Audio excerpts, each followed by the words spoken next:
नवी मुंबई गुन्हे शाखेच्या अनैतिक मानवी वाहतूक प्रतिबंधक कक्षाने तळोजा येथील एका लॉजवर छापा टाकून सुरू असलेल्या वेश्या व्यवसायाचा पर्दाफाश केला आहे.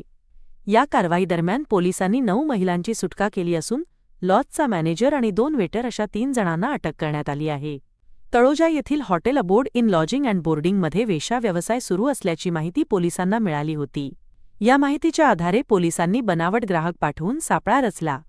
पंचांसमोर व्यवहार ठरल्यानंतर आणि बनावट ग्राहकाने इशारा करताच पोलिसांनी लॉजवर छापा टाकला. या प्रकरणी तळोजा पोलीस ठाण्यात अनैतिक व्यापार प्रतिबंधक कायद्यान्वये गुन्हा दाखल करण्यात आला असून पोलीस या रॅकेटचा पुढील कसून तपास करत आहेत.